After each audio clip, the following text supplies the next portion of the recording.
Greetings and salutations, friends, and welcome back to the Siege of Vraks, and more specifically, the Underground War. The previous attempt to break in and capture Armory 5546 beneath the surface had ended in a defeat. But Marshal Kagoris was not yet quite done with his engineers. A new offensive would be launched in Sector 5744. But this time, the objective would not be the seizing of an underground armory. This time, the objective would be the annihilation of the enemy's front line. And not just any line. The goal for this operation was the curtain walls of the citadel itself. Instead of slogging through the kilometers of hastily improvised defensive fortifications beneath the citadel walls, whilst in full view and in the fire envelopes of those walls, the plan was to destroy the walls first. And once that had been achieved, a rapid armoured thrust would be lanced right through the enemy's outer defences and into the heart of the citadel, ending the war in one fell swoop. It sounded exactly like all of the other overambitious plans that had been attempted on Vraks so far, none of which had necessarily worked out all that well in the end, but maybe, just maybe, this would finally be the one that worked. And so, in Sector 5744, the various line corps assigned to that area began their own mining operations. They would take place during and long after the failure against the armory. Indeed, it would take over 1 year from the beginning of mining operations until finally, the 383rd Engineer Company reported that they had located the foundation of the Citadel's curtain walls. And far more importantly, they could also report that as far as they were aware, the enemy had not noticed their approach. This was a vital part of the plan because what was to come next was going to take a whole lot of time. Several tunnels had started their slow and stealthy approach to the curtain wall, and this one had finally reached it, with no indication of being noticed.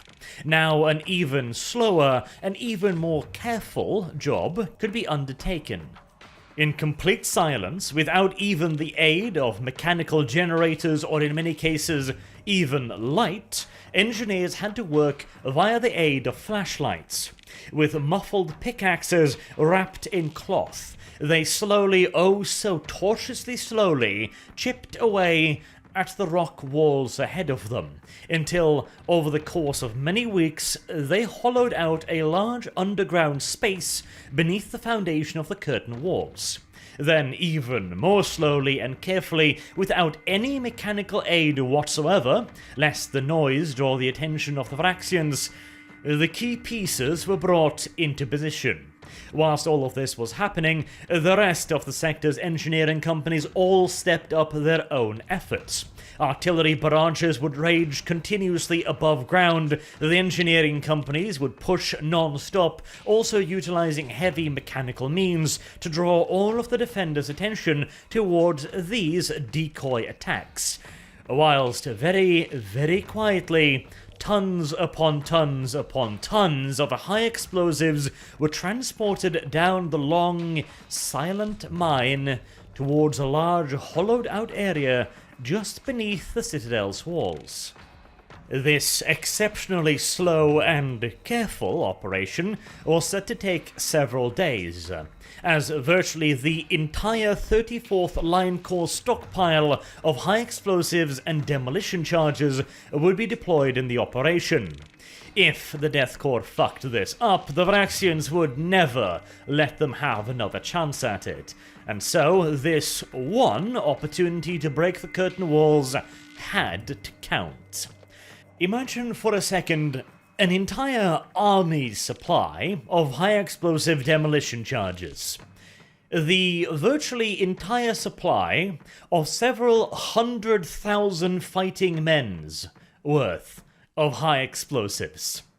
We are talking tons upon tons upon tons, all very carefully, very slowly, and very quietly carried by hand down a kilometre-long tunnel by hundreds, if not thousands, of engineers, and then deposited in one huge mountain of high explosives right beneath the curtain walls. And with that mountain of munitions in mind, I am sure it will come as no surprise to you that this would be the single largest man-made explosion to be detonated in Vraks' history. Nothing previously could even compare to this thing. Not the massive mining charges used to open up the underground armories in the first place. Not the Titans' massive main guns, and certainly not the heavy artillery batteries of the Death Korps of Krieg. This was a single charge designed to bring down curtain walls that were themselves designed to withstand Titan-level weaponry for weeks, if not possibly for months.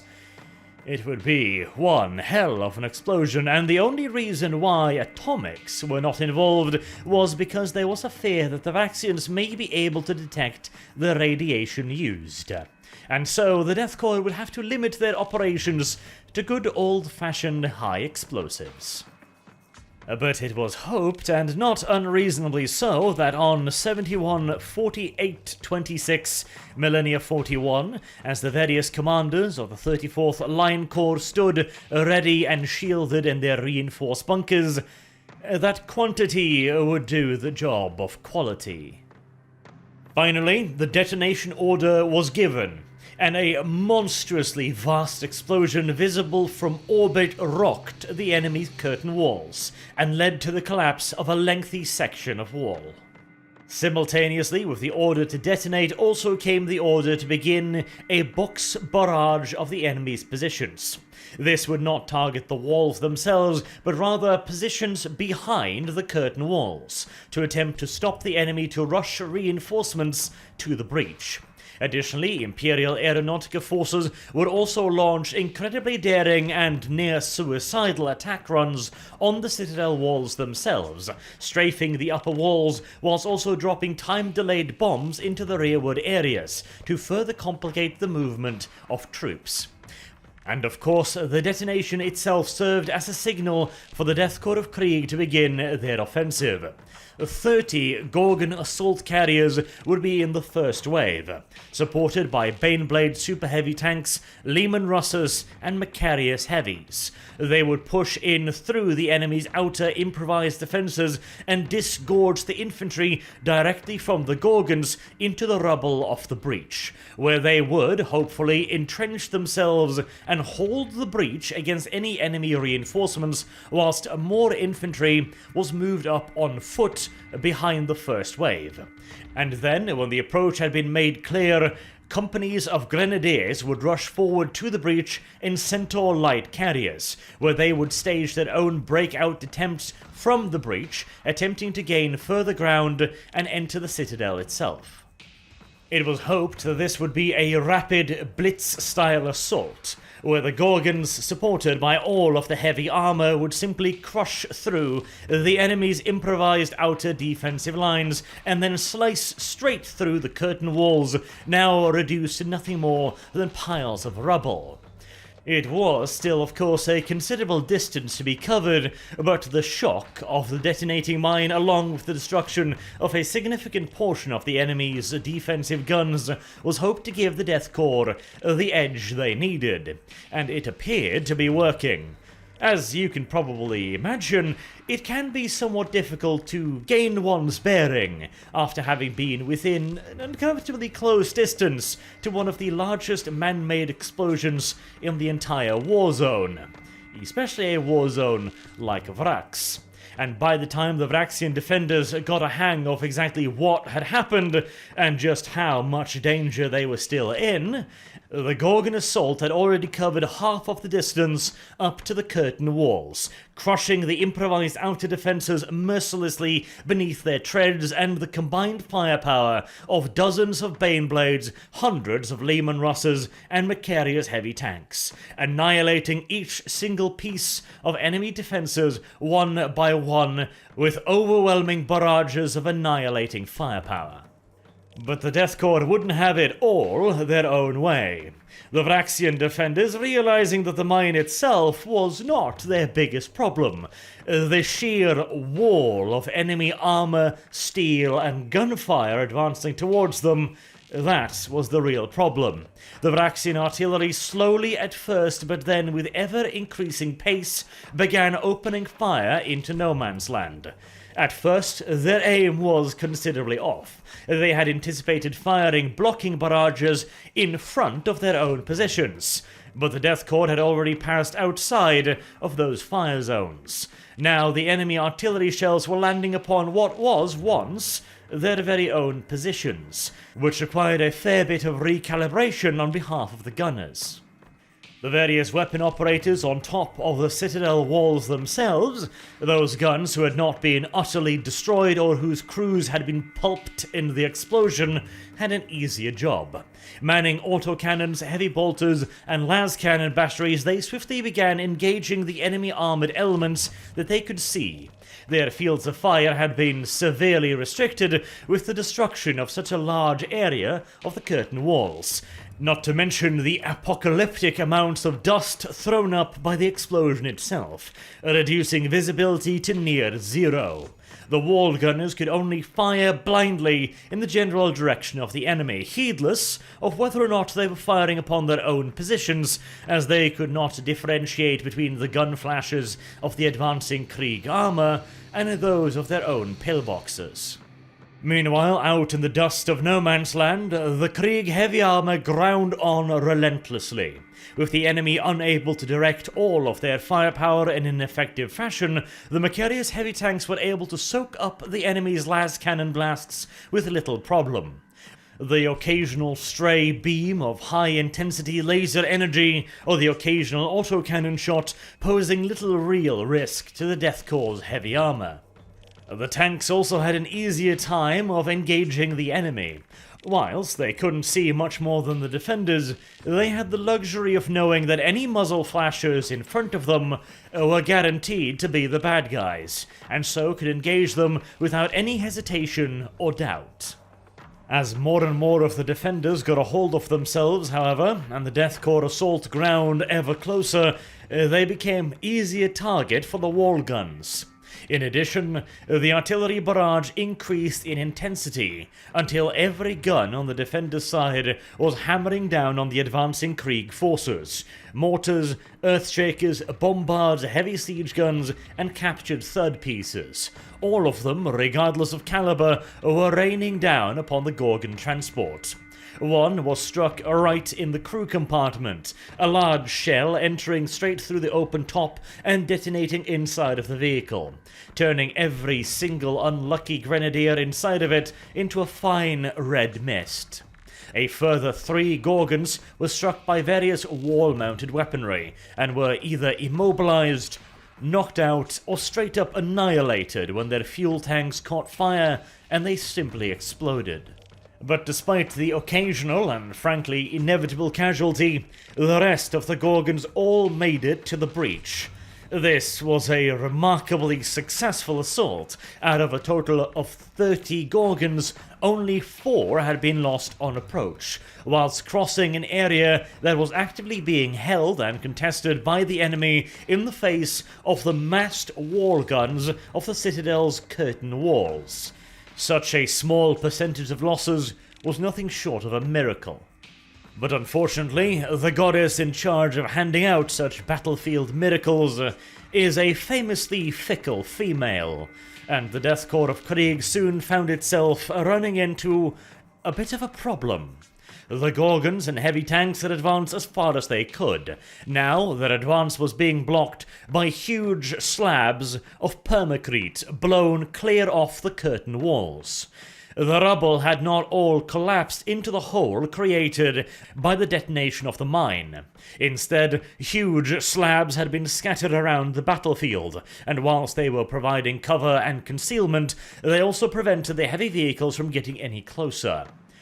And so, bereft of any other choice, the Gorgon assault transports lowered their ramps and ordered the guardsmen within to charge.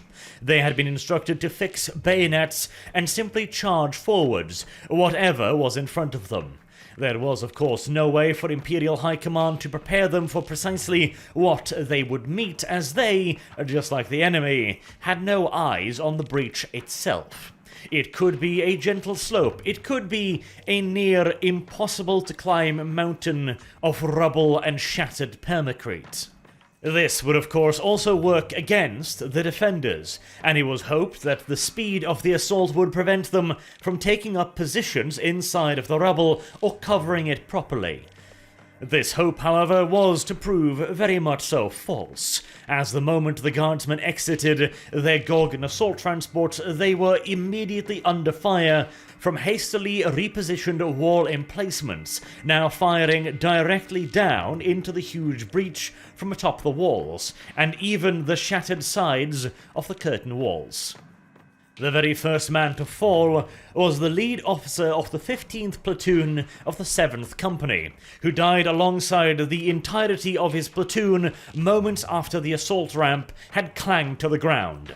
The fighting compartment of the Gorgon transport was immediately filled with heavy stubber and bolter rounds, whizzing in and cutting the guardsmen to ribbons.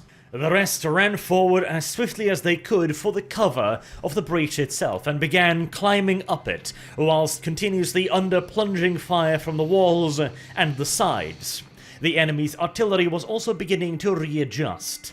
They would now be firing danger close to their own positions, but they did not appear to care. Mortar rounds and fragmentation grenades soon began exploding in amongst and above the charging guardsmen, who were themselves firing back only occasionally, knowing that in such a situation speed was far more valuable than taking poorly aimed and obstructed pot shots against the defenders. They were clambering up the breach as rapidly as they could, but they were swiftly losing their officers. Soon, Captain Naylor was killed by a mortar bomb that impacted at his very feet, shredding the captain and flinging his barely recognizable corpse, now little more than a husk of broken bones and bleeding flesh, back down the breach. Nearby, Commissar Moroth, seeing the fall of the captain, immediately took command. Drawing his power sword and activating the blue glowing arcing blade, he held it above himself, like a standard, rallying the guardsmen around him and leading them forwards. At a full sprint, he charged through the plunging fire of the enemy. At one point, his cap was picked clean off his head, but miraculously, he made it so far that the top of the breach was just a few meters away. Additionally, he drew the attention of virtually the entire enemy gun line, who were all firing in a near panicked trance, hosing down the breach with anything and everything they could get their hands on, with no regards for their own safety or trigger discipline. Seeing the continuous streams of tracer fire and muzzle flashes, the Gorgons, now slowly reversing, were hosing down the top of the wall and the sides with their twin heavy stubbers. The Lehman Russ and Macari's heavy tanks were also adding their own heavy firepower to the fusillade, scouring the breach sides clear of enemies. Only another dozen meters to go, and the Commissar would lead the guardsmen of the 308th Regiment up onto the top of the breach, where they could then entrench, bring up heavy weapons, and defend it against any Vraksian counterattacks. The Commissar got up, waved his power sword, and prepared to advance again, just as he was hit full force by a massive monstrosity, in such a short span of time that he could barely react. The enemy, somehow, had been able to rush troops in from other sectors and throw them up and into the breach before the Death Korps had made it there. And now these forces were launching a furious counterattack against the Death Korps' lead elements. And they were not just any counterattack either. The enemy had brute force marched hundreds of Ogrins straight through the artillery barrage. Dozens, if not hundreds of them must have been shredded in the fierce artillery fire, but these monsters had almost been lobotomized and pumped full of various combat drugs. Near impervious to injury and with barely a mind of their own left, they were forced up the slope and then thrown into the lead elements of the 308th. Rumbling down the steep slope, the Ogrins came on almost like an avalanche. The Death Korps guardsmen levelled their lasguns and attempted to bring down each monstrosity one at a time, entire squads focusing their fire on one individual Ogrin at a time in a desperate attempt to bring them down. But pumped full as they were of combat stimulants, the Ogrins did not stop moving before their entire bodies were little more than a cauterized mess of bloody tissue and burn wounds. The wave of grossly over-muscled monsters swept aside the first few companies of the 308th, throwing them back bodily from the top of the breach. The frenzied fighting lasted only for a handful of minutes before all of the ogres had been put down, but in that period of time, hundreds of guardsmen had been butchered, and the rest now had to resume their climb towards the top of the breach. The Ogrins had only managed to purchase minutes for the Vraksian defenders, but minutes was all they needed. Right behind the Ogrins, hundreds of Vraksian troops, spurred on by the disciples of Zaphon, had run heedlessly through the Death Korps' blocking barrage. Forced to run forwards by the sure promise that were they to stop, the disciples would show them no mercy, and so presented only with the choice between certain death at the hands of the disciples or merely probable death rushing through the Death Korps' artillery barrage, the Vraksians ran on, and now they had reached the top of the breach, where they immediately began in placing their own heavy weapons. Stubbers, bolters, autocannons, and las cannons, with which they began firing heedlessly down the slope into the advancing Death Korps guardsmen. Now they were being fired at from the fronts, from the sides, and above. The advance very quickly ground to a complete halt. The Death Korps tanks, with their fields of view obstructed, although they attempted to support their comrades, could not do so effectively. At best they could provide suppressing fire against an enemy in a well-concealed and covered position. And what's even worse was that the tanks were about to have problems of their very own. Being subjected to the enemy's artillery bombardment was not an overly large problem for the armoured behemoths of the Death Korps. However, the dust blown up from the explosion had started to settle, and very soon the tanks themselves would be fully exposed to the enemy's wall guns. All they could do now was hope that they had gotten beneath the elevation of most of the enemy's weaponry, and then attempt to identify and destroy any remaining gun nests before they could inflict serious casualties upon the armoured spearhead. But this would take their attention away from providing cover for their comrades still trying to clamber up the breach.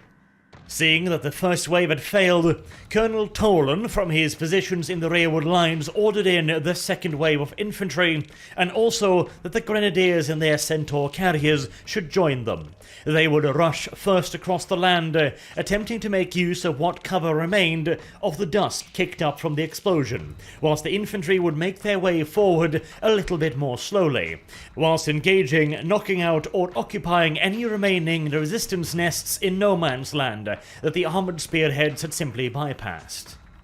The second attempt was made, spearheaded by the more heavily armed and armoured grenadier contingents.